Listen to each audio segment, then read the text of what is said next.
agradecerles a todos y todas las que nos acompañan el día de hoy, donde tocaremos el tema de libertad de conciencia y religión. No quisiera iniciar la ponencia sin antes agradecer al doctor Damián Armijos, así como todo el equipo de Latin Juris que hacen posible esta segunda edición del Diplomado en Derechos Humanos con mención en Sistema Interamericano. Dicho esto, mis queridos doctores, mis queridas doctoras, vamos a dar inicio ya con la ponencia. Y a mí me gustaría, perdónenme un momentito, ya está, iniciar la misma con un pequeño video muy chiquitito. Yo sé que ustedes ya han visto, que me parece que esta es la octava sesión, han visto el desarrollo de otros derechos previamente, han revisado ya cómo está compuesto el sistema interamericano de protección en derechos humanos, tanto en comisión como en corte. Entonces, vamos a recordar algunos derechos que están consagrados en la Convención Americana sobre Derechos Humanos para de ahí partir con el desarrollo de la presente sesión. ¿De acuerdo? Entonces vamos a visualizar un video, es muy cortito, en verdad es muy cortito, pero me va a ayudar a dar el marco que necesito para iniciar con el desarrollo de la presente sesión. Doctores y doctoras, les voy a agradecer que al final de la sesión, no se preocupen, hemos reservado unos minutos para poder atender cualquier pregunta, duda o consulta que les pudiera surgir en el desarrollo de la presente ponencia. Lo que sí les voy a agradecer es que podamos tomar nota porque hay algunos puntos que tal vez no estén incluidos en las diapositivas. Entonces creo que siempre es bueno, doctores y doctoras, que tomemos la nota correspondiente. ¿Listo? Entonces, sin más preámbulo, mis queridos doctores, mis queridas doctoras, empezamos. Y vamos a recordar un poquito cuáles son los derechos que están contemplados en la Convención Americana sobre Derechos Humanos, o también conocida por todos y todas ustedes como Pacto de San José.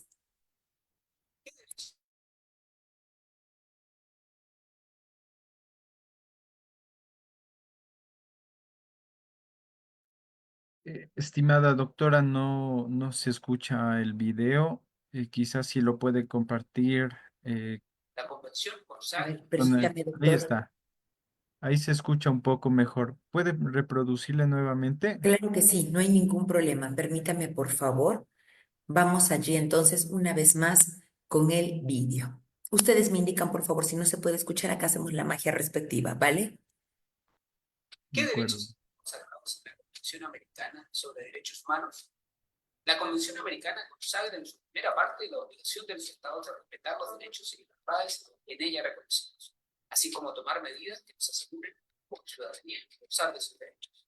La Convención consagra los siguientes derechos y libertades: derecho al reconocimiento de la personalidad jurídica, derecho a la vida, derecho a la integridad personal, prohibición de la esclavitud y la servidumbre, derecho a la libertad personal, principio de legalidad y retroactividad, derecho a la indemnización, protección de la honra y de la dignidad, libertad de conciencia y de religión, libertad de pensamiento y de expresión, derecho de rectificación o de respuesta, derecho de reunión, libertad de asociación, protección a la familia, derecho al no, derechos del libre y la libertad, derecho a la masculinidad, derecho a la propiedad privada, derecho de circulación y de derechos jurídicos, igualdad ante la ley, protección judicial y desarrollo progresivo de los derechos económicos, sociales y culturales. La Convención Americana sobre Derechos Humanos protege todos estos derechos y libertades. Listo, mis queridos doctores, mis queridas doctoras. Entonces, en relación al video que acabamos de visualizar, permítanme, por favor, ahora sí, ya está. Nosotros podemos ya en esta primera parte de la ponencia establecer que los estados, como sujetos de derecho internacional, tienen obligaciones en relación a estos derechos. Vamos a dividir estos derechos.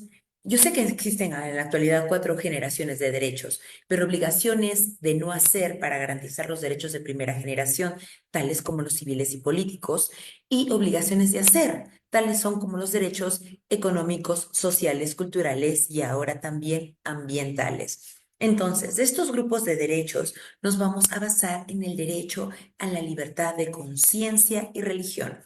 Y no podríamos empezar esta disertación sin antes mencionar que el derecho a la libertad de creencia y religión vamos a intentar conceptualizarlo, teniendo en consideración lo que ya ha mencionado el relator de Naciones Unidas, doctores, y nuestro sistema interamericano, y haciendo digamos, un resumen de lo que se ha dicho tanto en el sistema universal como en el sistema interamericano, podríamos conceptualizar el derecho a la libertad de conciencia y de religión como el derecho humano y fundamental.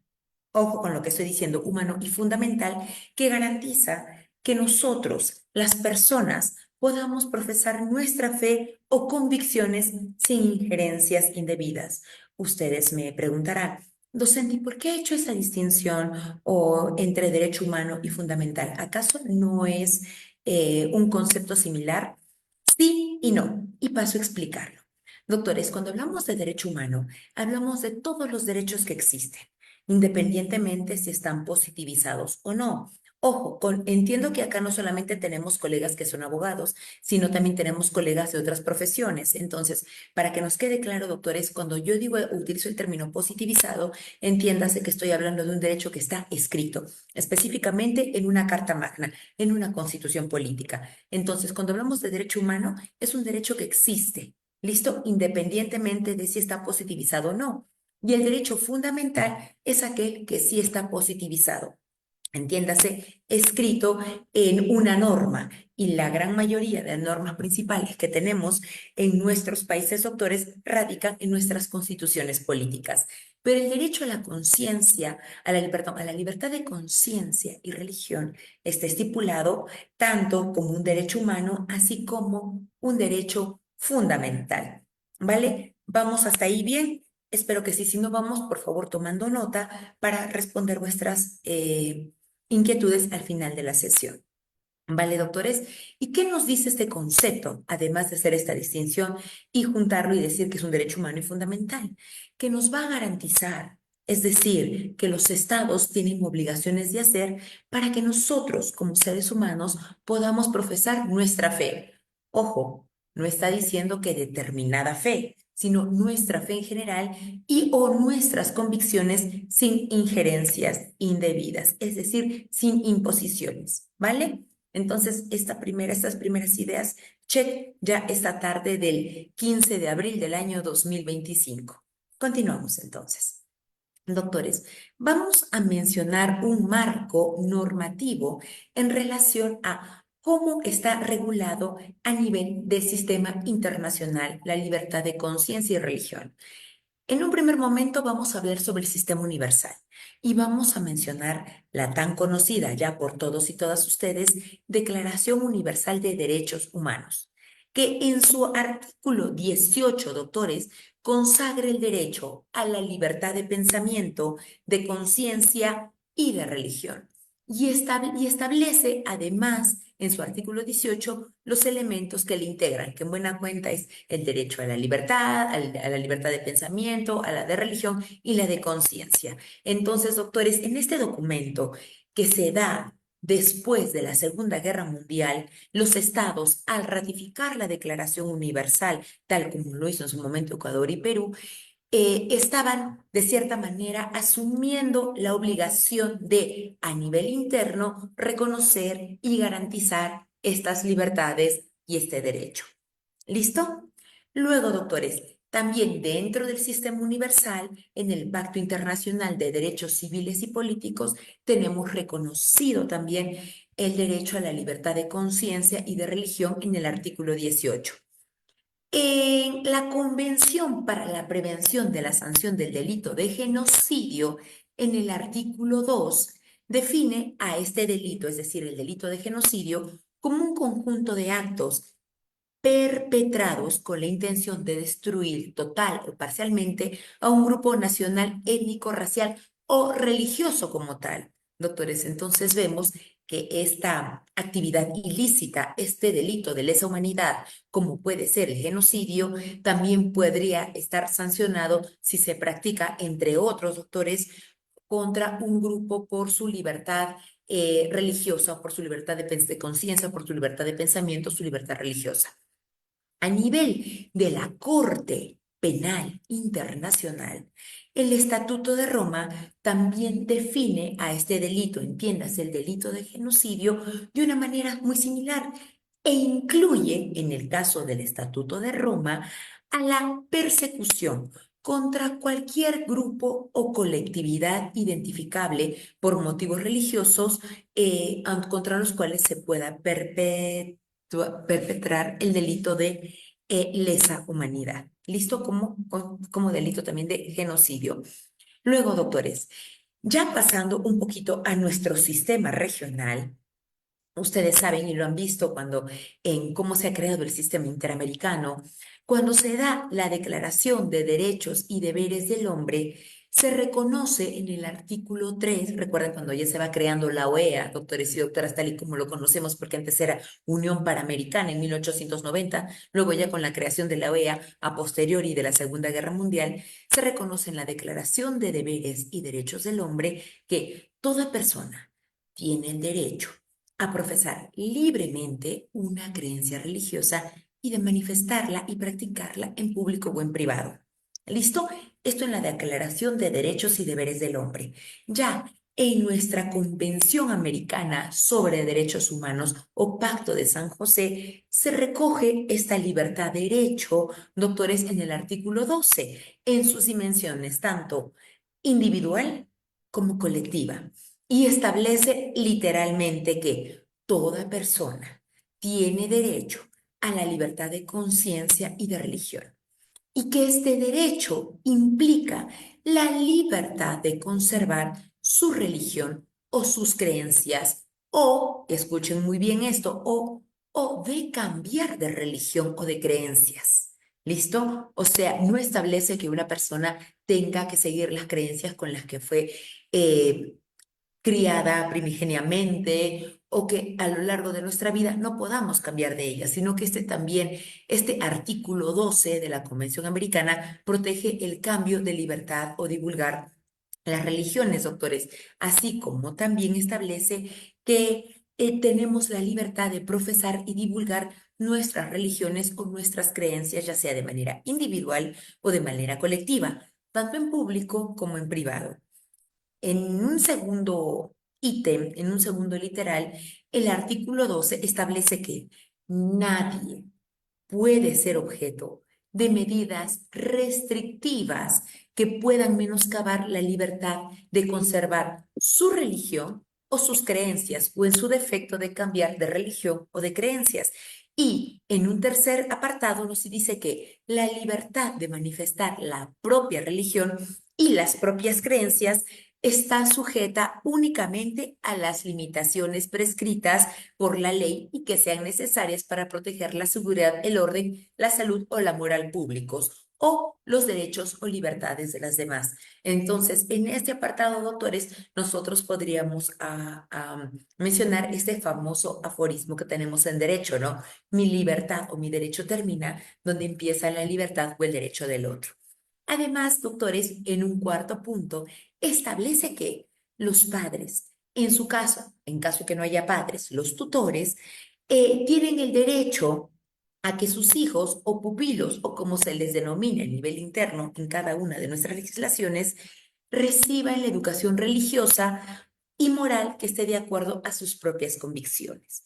¿Listo, doctores? Y en razón de ello nos abre la puerta a que no necesariamente los niños y las niñas, si los padres o los tutores lo determinan de esta manera, tengan que recibir una educación religiosa, sino que en buena cuenta, doctores y doctoras, nos está abriendo la puerta a la educación laica.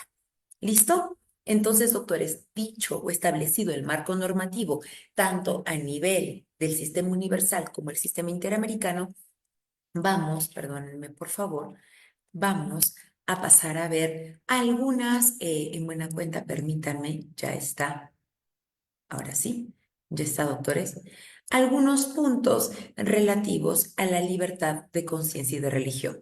Doctores, la libertad de conciencia y de religión, además de estar protegida a nivel internacional, prohíbe la incitación al odio religioso.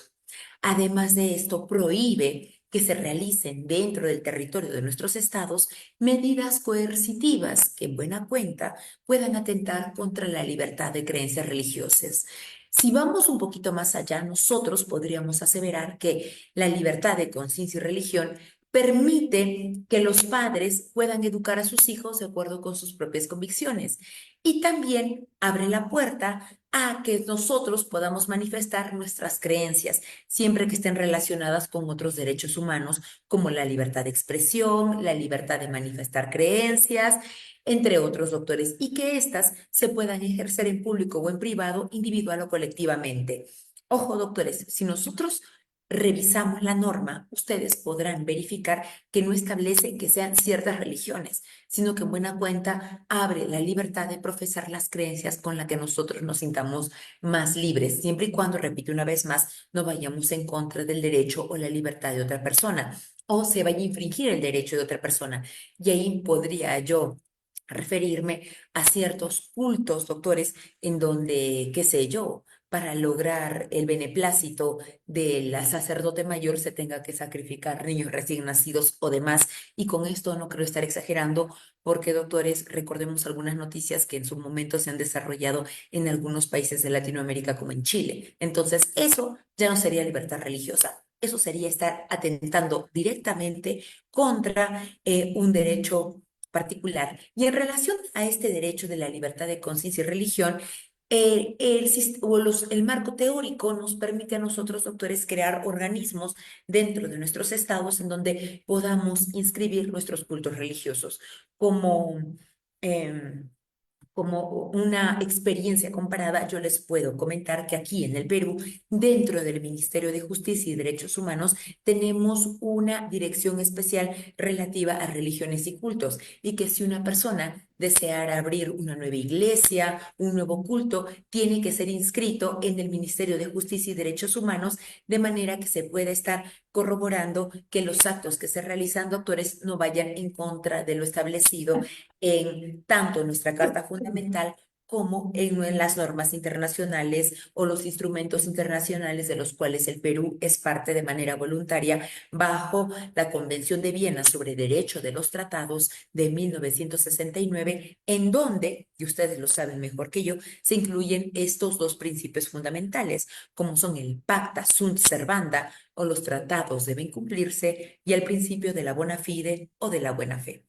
Continuamos entonces. Doctores, ahora, en la Comisión Interamericana de Derechos Humanos, perdonen, sobre la cual no voy a ahondar en demasía porque ustedes ya conocen su funcionamiento y demás, el año pasado publicó un informe relativo a la libertad de religión y de creencia. Perdonen. Y este estudio, doctores, que por primera vez en la historia de la comisión se estaba, después ahora ya 66 años de la comisión, se estaba elaborando un estudio temático en relación a ello, abordó diferentes ítems, entre los cuales estuvo la definición del derecho y sobre la libertad o la libertad de religión y de conciencia, enfocándolo como el derecho, se reconoce a través de este estudio. Ustedes saben que la Comisión Interamericana, cuando realiza estudios, no solamente se basa en las visitas in loco que puede haber realizado a nuestros países, sino también en los informes que suelen emitir los relatores de Naciones Unidas y también en cierta jurisprudencia de la Corte Interamericana temática en relación al informe que va a publicar. Indicó que el derecho relativo a la libertad de conciencia y religión constituía o comprendía el derecho de nosotros a tener, conservar y cambiar de religión o creencia, así como de manifestarlas de forma individual o colectivamente, en público o en privado. Miren, no muy similar al concepto que nosotros ya estábamos revisando al inicio de esta sesión. ¿Cuáles son los ámbitos de manifestación de este derecho? Pues tenemos las libertades de practicar cultos, celebrar reuniones religiosas, observar días de descanso y festividades, fundar o mantener instituciones educativas y de beneficencia bajo las libertades de religión y de creencia, y de producir y difundir material religioso. Y sobre el ámbito de la educación religiosa, se indicó que se enfatizaba el derecho de los padres a que sus hijos reciban educación religiosa y moral acorde a las convicciones que puedan tener los padres o en su defecto también los tutores, doctores. A nivel de la Corte Interamericana de Derechos Humanos, doctores, nosotros podríamos citar en un momento el caso Páez Páez versus Chile del año 2022. Para quienes no les sea muy familiar este caso, doctores, que igual yo les invito a revisar, el caso Páez Páez versus Chile era un caso relativo a la señora Páez Páez, que era una maestra que enseñaba educación religiosa y que para enseñar educación religiosa tenía que tener una licencia del vicariato, en este caso de una zona de Chile.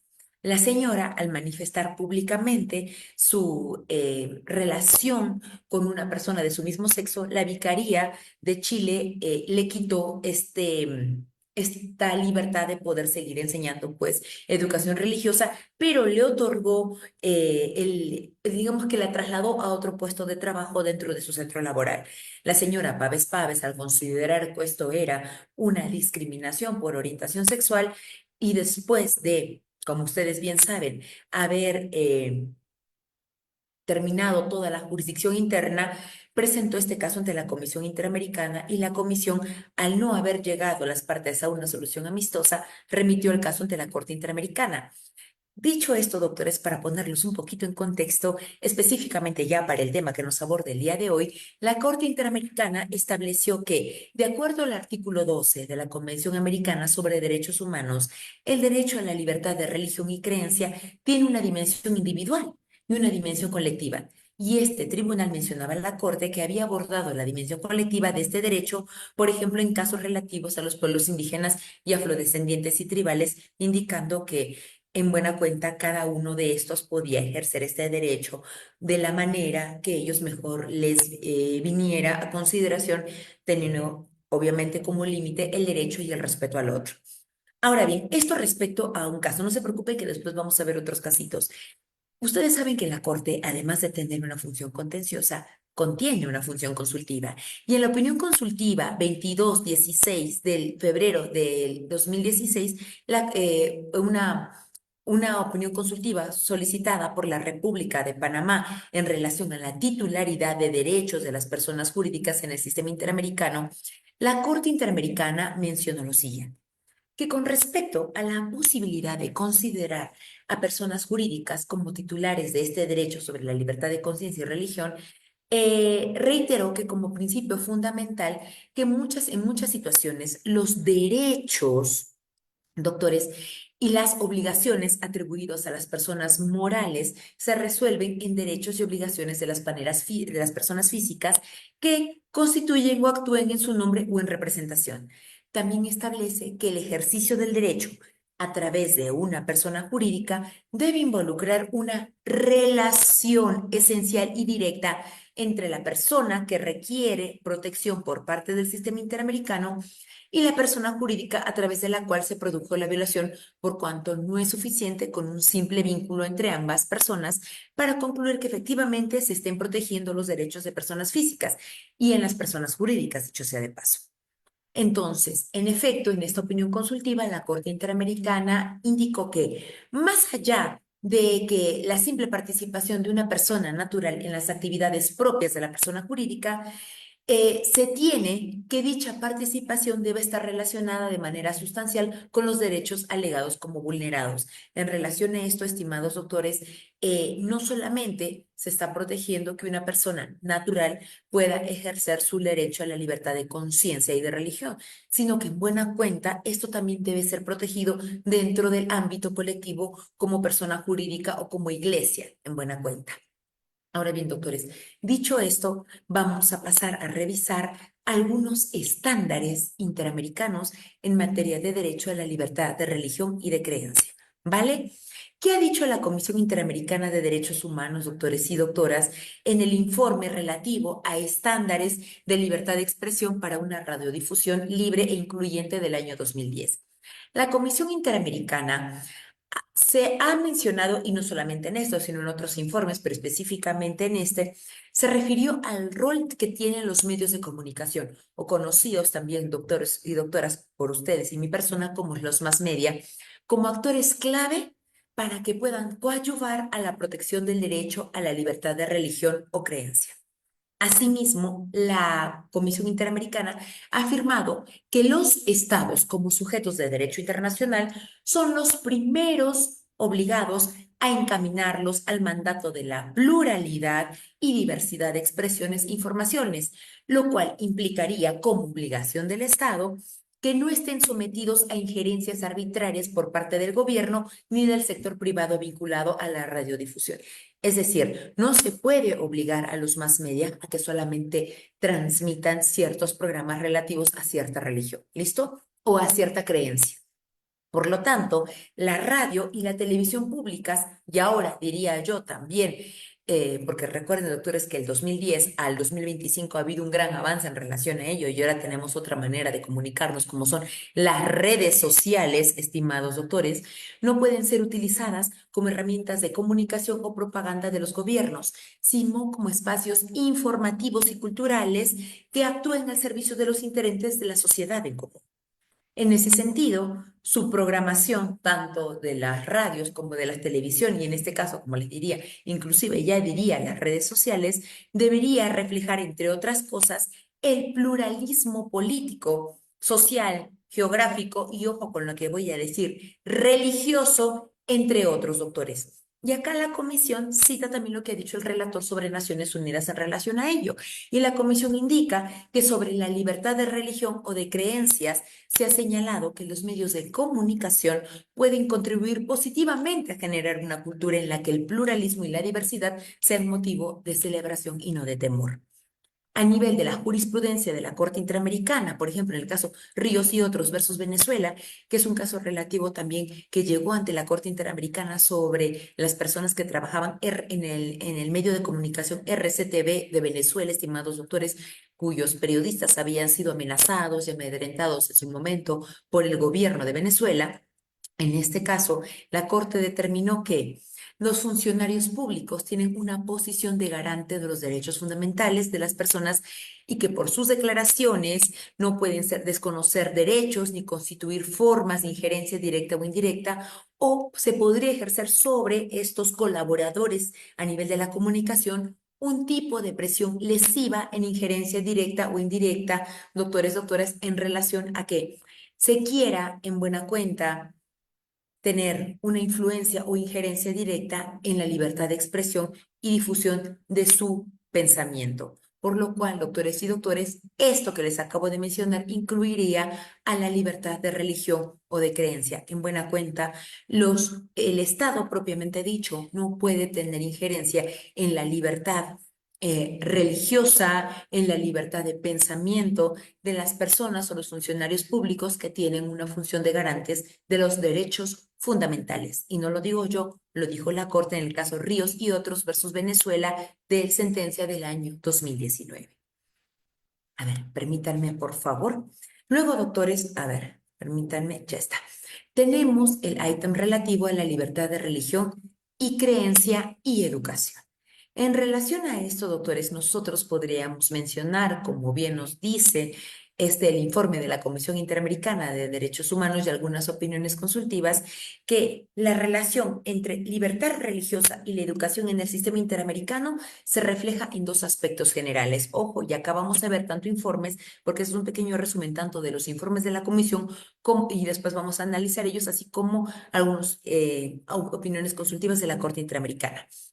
Los derechos de los padres y los tutores. Que los tutores o los padres doctores tienen el derecho a influir en la educación de sus hijos en cuanto a formación religiosa y moral, siempre que no se vulnere el interés superior del niño ni otros derechos fundamentales. Ojo, se habla de los niños. Esto no significa que más adelante el niño, cuando suma la mayoría de edad, de manera voluntaria, quiera retirarse de la creencia en la cual fue educado. Eso no es óbice para ello. ¿Listo, doctores? Y la neutralidad y laicidad del Estado. Aunque se reconoce el derecho a la educación religiosa, el sistema interamericano también ha enfatizado el principio de neutralidad religiosa del Estado. Esto implica que la educación pública, doctores, debe ser laica o debería ser laica. Ya sabemos que también, por ejemplo, la Santa Sede puede tener ciertos convenios firmados con los estados, pero como les digo, la educación pública debería ser laica sin imponer una religión específica para garantizar la libertad de conciencia de todas las y los estudiantes. Ahora, en la opinión consultiva 1089, la Corte Interamericana reafirmó que la libertad religiosa implica tanto creer como no creer y que debe respetarse la famosa objeción de conciencia. Es decir, que si una persona, por ejemplo, por la religión que profesa, no puede trabajar los días sábados, doctores, no es que se le vaya a obligar a que vaya en contra de su creencia religiosa y obligarle, por ejemplo, a que trabaje los días sábados, sino que se podría trasladar, en este caso, cuando hablamos de un derecho de segunda generación, el día de trabajo a otro. Y en esto, doctores, también en buena cuenta se ha pronunciado el Tribunal Europeo en Derechos Humanos, como en el caso Sabarabad versus Armenia, en relación a realizar el servicio militar versus la objeción de conciencia por creencia religiosa. ¿Listo, doctores? Y en diversas peticiones realizadas a la Comisión Interamericana de Derechos Humanos, la Comisión, en los informes que ha emitido, doctores, ha subrayado que la enseñanza religiosa en escuelas públicas debe ser optativa, no obligatoria, y respetar el pluralismo religioso que se puede tener en cada una de las sociedades que conformamos, pues, el sistema interamericano.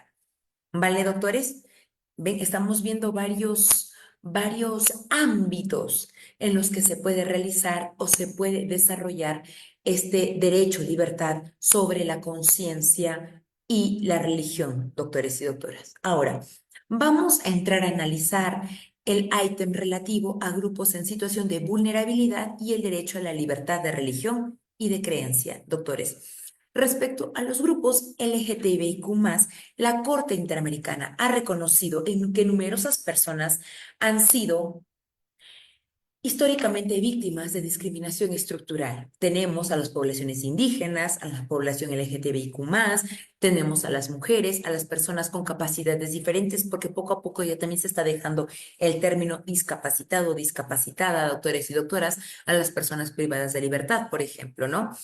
Y en buena cuenta, doctores, en relación a los grupos LGTBIQ, siempre o a través de los informes que ha emitido la Comisión Interamericana de Derechos Humanos y también gracias a la jurisprudencia emitida por la Corte Interamericana, se ha determinado que los grupos LGTBIQ+, suelen sufrir de discriminación en la forma de estigma social, exclusión y perjuicios en el ámbito privado, entre otros, ¿no? En este caso, estimados doctores, la comisión ha subrayado que generalmente la estigmatización se aplica al amparo de la cultura, la religión y la tradición. Es decir, porque en algunas culturas o en algunas sociedades el hecho de tener, por ejemplo, a determinado grupo religioso como un factor predominante dentro de nuestras sociedades, pues puede indicar que no, el hecho de pertenecer al grupo LGTBIQ puede ser considerado como parte de una estigmatización, ¿no? No se pueden casar, en buena cuenta eso está prohibido, es un pecado, entre otros términos religiosos que se suelen utilizar, ¿no? Y en ese entendido, doctores y doctoras, la Comisión Interamericana, a lo largo de la elaboración de sus informes, tanto temáticos como país, ha constatado que inclusive se han realizado actos de violencia contra personas LGTBIQ por razones religiosas. Asimismo, ha determinado que algunos actos de discriminación hacia estas personas se han visto pues traducidos en el acceso a los servicios de salud en instituciones pertenecientes o administradas por grupos religiosos en el contexto, por ejemplo, de la pandemia por COVID-19. ¿Listo? Y esto que les acabo de mencionar está en el informe, doctores, que yo les presentaba hace unos minutos del año 2024 sobre libertad de conciencia y de religión, doctores, elaborado por la Comisión Interamericana. En relación, doctores, a los niños, niñas y adolescentes, vamos a mencionar un caso ya conocido por todos y todas ustedes, como es el caso González Yui y otros versus Ecuador.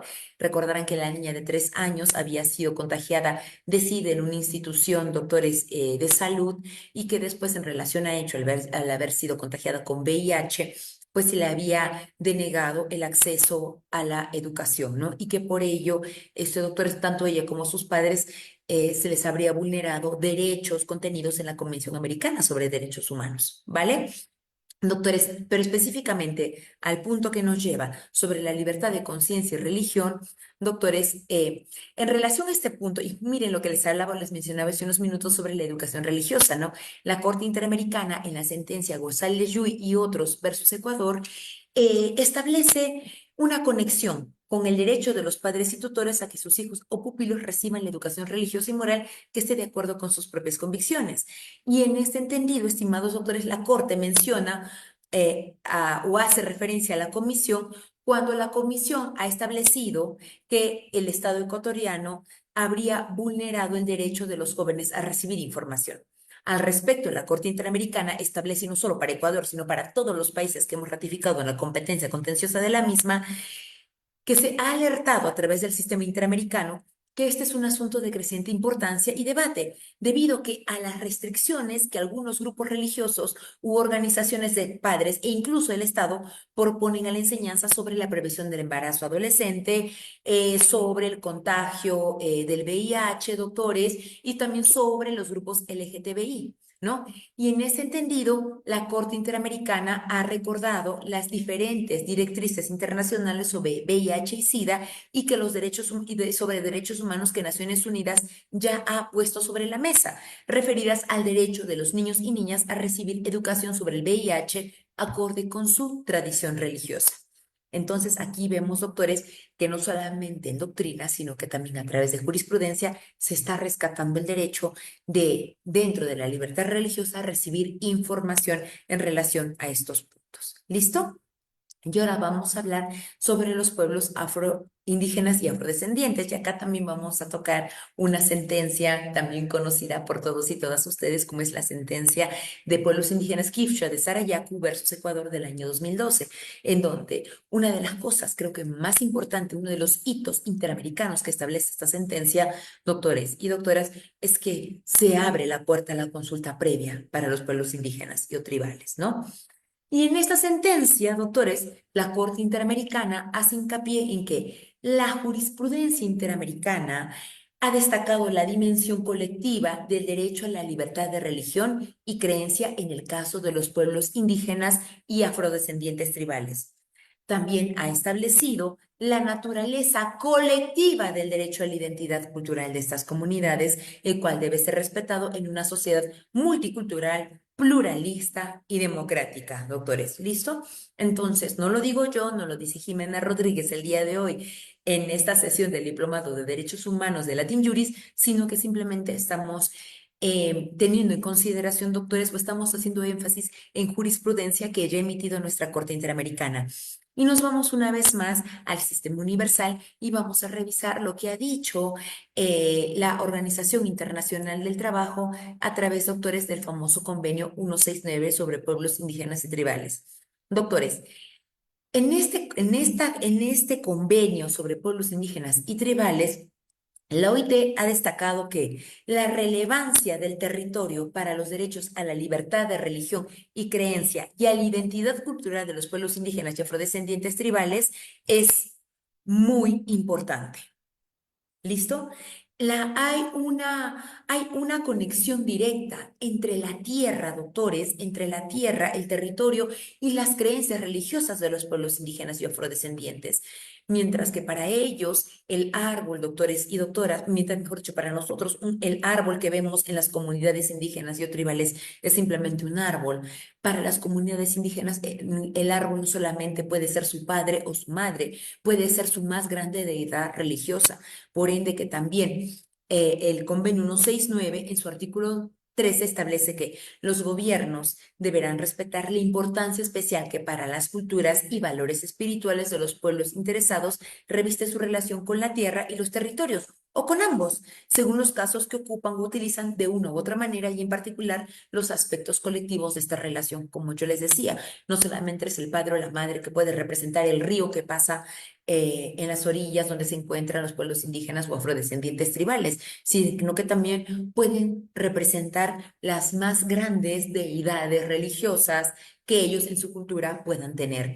Y por ello, una vez más, reitero la importancia que en este estadio puede tener la consulta previa de los pueblos indígenas a los pueblos indígenas o tribales cuando se quiere iniciar, doctores, una en buena cuenta o alguna empresa dedicada a alguna industria extractiva, pues quieren, cuando quiere empezar a realizar sus funciones, lo importante de la realización de la consulta previa. Listo, mis queridos doctores, mis queridas doctoras. Entonces, esto en buena cuenta, doctores, hemos preparado para todos y todas ustedes en esta ya edición del diplomado. Les agradezco inmensamente la atención que han brindado a mi persona. Aquí les dejo también mis números de contacto. No se preocupen que también les vamos a hacer llegar estas diapositivas a través de la organización, doctores. Y ahora sí, yo quedo presta para poder absolver cualquier pregunta, duda o consulta que ustedes pudieran tener. Muchas gracias, estimada doctora, por su magistral ponencia. Ha sido muy interesante desde la determinación del marco jurídico, así como también cómo se ha desarrollado por medio de la jurisprudencia internacional de los derechos humanos y también los respectivos informes. A nuestros estimados y queridos participantes, les recordamos que para su participación es importante que levanten la mano vía Zoom y eh, de ser el caso, también se podrá leer sus preguntas por medio de la plataforma de chat del Zoom y así como en redes sociales. En redes sociales hay una pregunta, estimada doctora, que se refiere justamente a por lo visto, es a la discriminación en razones políticas. Dice, em, en un contexto electoral generalmente existen conflictos entre las posiciones políticas que pueda tener una persona.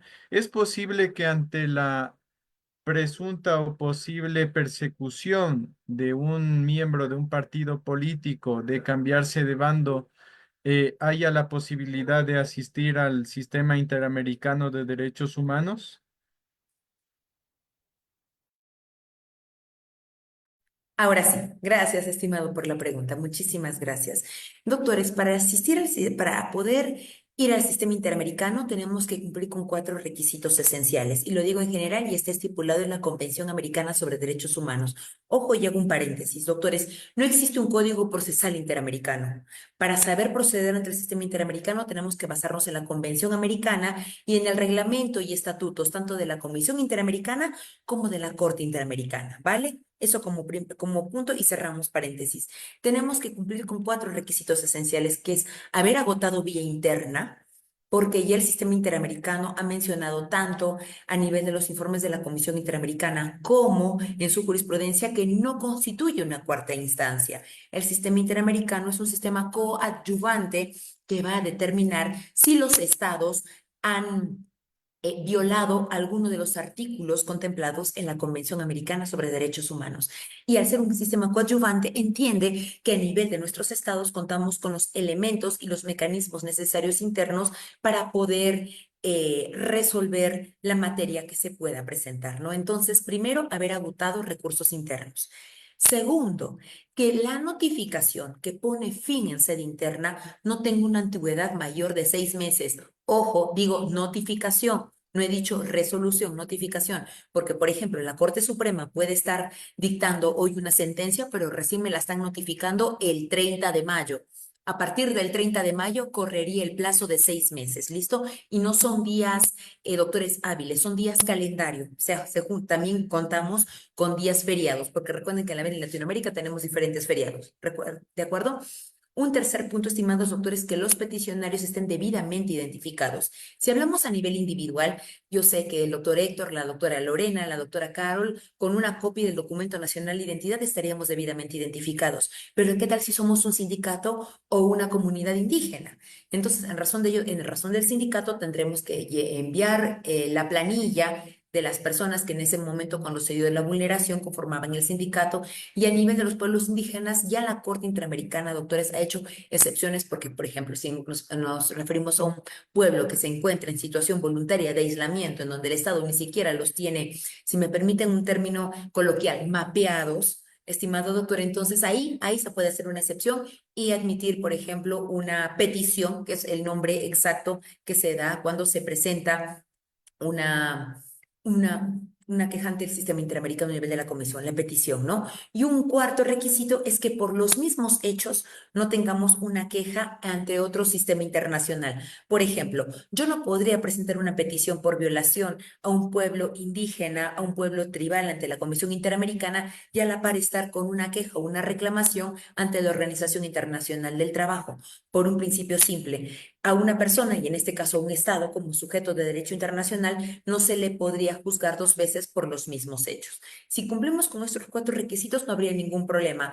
Otra situación que se puede dar antes de presentar una petición ante la Comisión Interamericana es solicitar a través de alguna ONG acreditada ante el sistema interamericano, también de manera libre, estimados doctores, una audiencia en contra de un Estado X por la supuesta vulneración o por persecución política o por violación de los derechos civiles y políticos de una determinada persona. Y la comisión evaluará si es que se le da esta audiencia pública en relación a estos hechos, estimado doctor. Espero con ello haber podido absolver la consulta. Muchas gracias, estimada doctora. Una pregunta que también personalmente a mí me surgió dentro de del desarrollo de su ponencia, doctora, y es referente a ese derecho de recibir educación, que justamente es de un caso relacionado al Ecuador. Em, Recientemente en el Ecuador se presentó un caso en el cual una niña con padres españoles que pues tienen otro tipo de cultura, eh, mm, eh, había sucedido que la niña estaba realizando un proceso de transición en su procedimiento de transgénero. Ujú. Entonces, lo que sucedió fue que una unidad educativa aquí en el Ecuador, pública, no le había dado ningún tipo de facilidades ni protección a dicha menor para su procedimiento de transicionar. En tal caso, se acudió en el sistema judicial interno a través de las garantías jurisdiccionales constitucionales a la protección de la menor. Y la Corte Constitucional decidió declarar la violación de los derechos de esta menor trans y como medidas de reparación integral se dispusieron, por supuesto, la obligatoriedad del sistema educativo de generar protocolos de protección, seguimiento y acompañamiento a las personas trans en el sistema educativo. Sin embargo, el Estado ecuatoriano ha decidido públicamente eh, las autoridades de máxima jerarquía dieron declaraciones de que no iban a cumplir con dicha disposición constitucional. En tal sentido, estimada doctora, ¿habría tal vez en ese tipo de casos posibilidades de interponer algún tipo de medida cautelar ante la Comisión Interamericana de de la Comisión de Derechos Humanos o tal vez algún tipo de responsabilidad internacional podría traer a la postre al Estado ecuatoriano este tipo de decisiones? Gracias, estimado doctor. Mire, las medidas o las medidas cautelares en fase de la comisión, o medidas provisionales en fase de la Corte, se pueden, como bien ya lo habrán visto en otros en ponencias anteriores, solamente cuando el daño pueda ser irreparable, cuando se pueda estar atentando contra la vida, al núcleo duro de los derechos, en buena cuenta, ¿no? Que es el derecho a la vida y a la integridad, tanto física, moral, económica y demás, estimado doctor. Entonces, al haber ya un pronunciamiento de la Corte Suprema y que, digamos, otro poder es del Estado, dentro de un Estado democrático, está diciendo yo no voy a cumplir con ello, estimado doctor, entiendo que todo se ha dado dentro de la misma jurisdicción ecuatoriana, ¿cierto? Listo, doctor. Sí, doctor. Entonces, en relación a ello, estimado doctor, una ONG podría entablar una petición también ante la Comisión Interamericana para que se pueda viabilizar ello o en su defecto también pedir una audiencia temática con la Comisión Interamericana, porque en este entendido sabemos que parte el Poder Judicial Independiente de Ecuador le ha dado la razón a la menor, pero hay otra parte que dice yo no voy a cumplir con estas políticas. Entonces, hay manera de poder no obligar, porque el derecho internacional no existe una coacción, es un derecho de coordinación, de que tal vez la OEA le recuerde al Estado ecuatoriano las obligaciones que asumió al ratificar la Convención Americana sobre Derechos Humanos y darle un plazo razonable para que pueda establecer estas políticas y estos protocolos a nivel público, estimado doctor. Si en relación a ello, yo siempre soy partidaria de agotar las vías previas. En caso que no se diera, estimado doctor, yo sugeriría que si es que Ecuador no cumpliera o el gobierno ecuatoriano no cumpliera con ello, ya se podría ir ante el sistema interamericano. Y es más, doctor, no solamente el sistema interamericano, recordemos que en el sistema universal también tenemos el famoso examen periódico universal o EPU, a los que los estados estamos sometidos cada 4 años o 4 años y medio. Entonces, bien se podría ir al sistema interamericano o también al Consejo de Derechos Humanos de Naciones Unidas para darles conocimiento de ello y a través de eso, estimado doctor, hacer que el Consejo de Derechos Humanos pues llame al Estado ecuatoriano y le pregunte, oye, ¿qué está sucediendo con ello? ¿No? O sea, hay varias aristas a nivel del sistema internacional y ustedes saben que si no cumplimos tampoco con el EPU, pues si tenemos reiterados incumplimientos de envío de información, inclusive se nos podría llevar como estados a la Asamblea General y la Asamblea General podría adoptar ciertas medidas en relación a estos hechos, ¿verdad? Muchas gracias, estimada doctora. Su respuesta ha sido muy interesante y también muy importante la posibilidad de llegar a una instancia tan alta como el EPO, justamente. Y la verdad, estimada doctora, estoy muy grato por su respuesta. Y en este momento también nos acaban de llegar otras preguntas, como por ejemplo la de Edgar Valle, quien nos comenta desde el Zoom. Saludos cordiales, doctora. Felicitaciones por su ponencia y conocimientos compartidos. Quisiera participar con la siguiente pregunta. ¿Qué opinión le merece que en el Ecuador una señorita asambleísta intentó impulsar un proyecto de ley para controlar la doctrina en las iglesias e incluir ideología de género en las doctrinas cristianas? Muchas gracias, doctora. Gracias por su pregunta, doctor.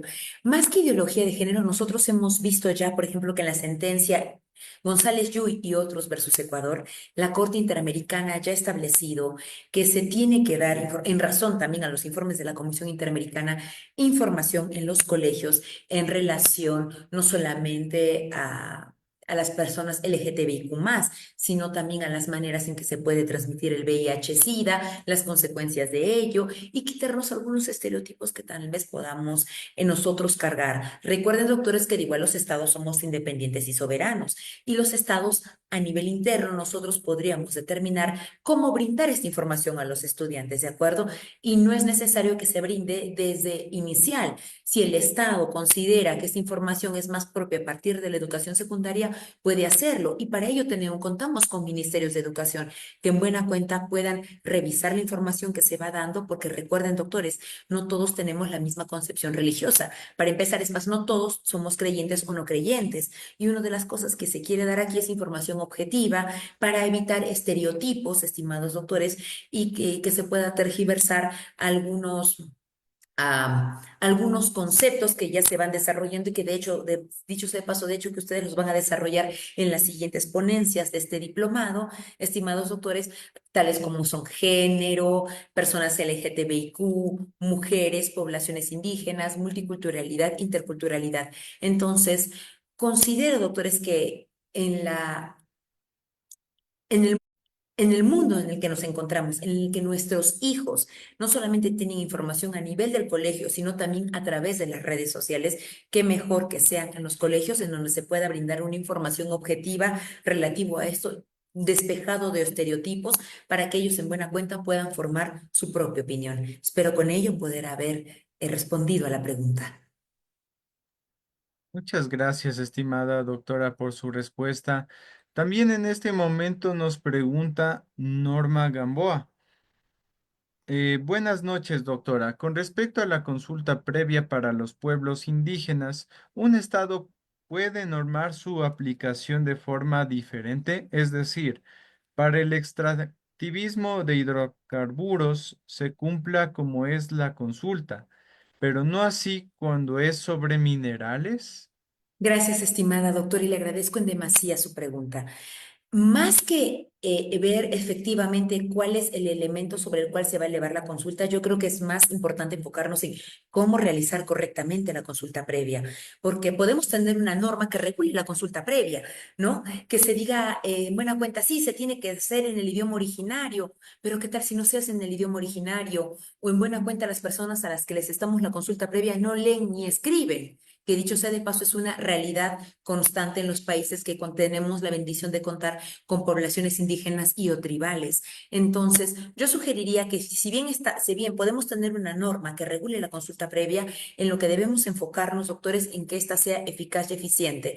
Hace poco tuve la oportunidad de asesorar justo un trabajo de investigación en relación a ello, ya que en Perú, les comento, desde el año 2012 aproximadamente tenemos la ley sobre la consulta previa, pero qué tan eficaz y eficiente ha sido esta ley hasta la fecha. ¿Cuántas de verdad se han tomado en consideración para decidir si una actividad extractiva se lleva a cabo o no?